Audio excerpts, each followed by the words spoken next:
Dear students, today in this session we are going to start with the second prose piece prescribed in your text, that is Light is Like Water, written by Gabriel Garcia Marquez.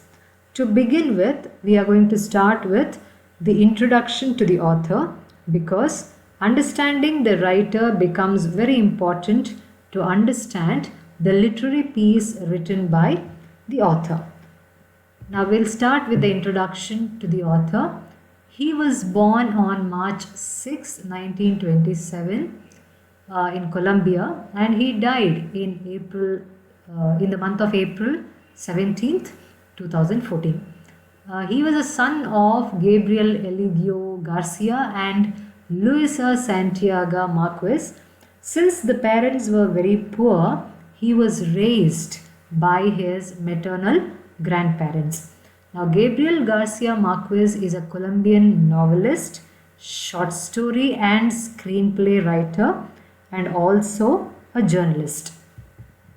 He was familiarly known as Gabo in his native country, and he was considered as one of the most significant authors of the 20th century. He studied journalism at the National University of Bogota and at the University of Cartagena. In 1948, he started his career as a journalist, and later he worked as a reporter for the Colombian newspaper El Espectador. Now, in 1982, he was awarded the Nobel Prize for Literature for his novels and short stories. He was the founder of Prensa Latina, a Cuban press agency. And when it comes to his writing, he is well known for the following novels that he had written: 100 Years of Solitude, The Autumn of the Patriarch, Love in the Time of Cholera. These are his famous novels. Now, he was considered as a central figure in the so-called magic realism movement in Latin American literature. His first novel, Leaf Storm, introduces the isolated fictional town of Macondo. His best-known books, when we consider the three books, one of the books is 100 Years of Solitude. It was published by Editorial Sudamericana in Buenos Aires, Argentina. This book recounts the lives of several generations of the Buendia family. Now, his other book, Love in the Time of Cholera, it's an examination of love, memory, old age in the form of popular romance. Now, his works are influenced by several writers, and those writers are William Faulkner, Ernest Hemingway, James Joyce, and Virginia Woolf. Now, if his works are influenced by these writers, he has inspired many writers like Salman Rushdie and Angela Carter. Now, realism is an important theme in all of his works. The theme of solitude also runs through many of his works.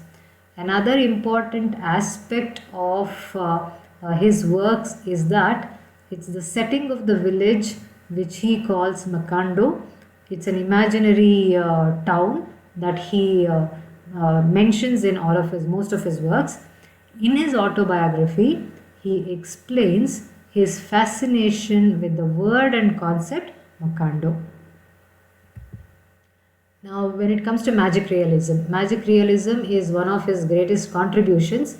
And now, what do you mean by magic realism? It's a literary genre in which realistic narrative and naturalistic technique are combined with surreal elements of dream or fantasy, or it is an artistic genre in which magical elements appear in an otherwise realistic setting. So, it's a combination of dream or fantasy and reality. So, combination of dream and reality is magic realism.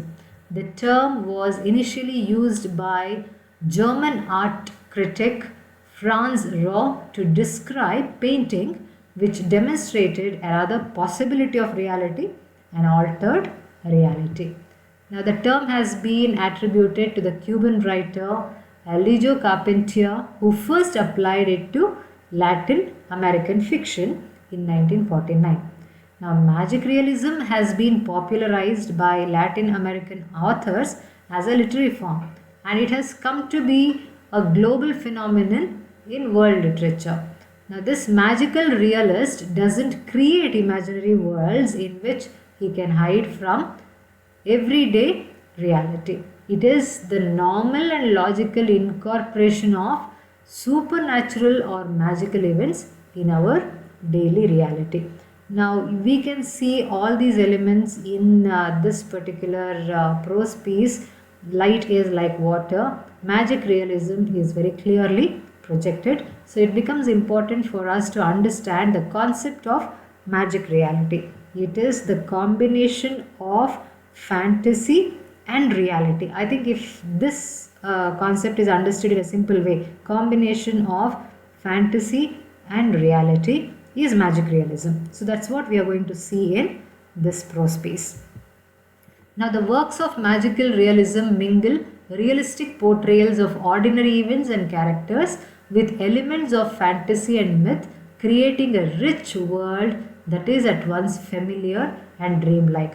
I think all of you should remember this particular point. I repeat this point. Works of magical realism mingle realistic portrayals of ordinary events and characters with elements of fantasy and myth, creating a rich world that is at once familiar and dreamlike. Now when they write a story, probably I would want to explain this particular point, because this point, if you understand, you can apply the same thing when you are understanding the prose piece, light is like water. So in this prose piece also, a world is created.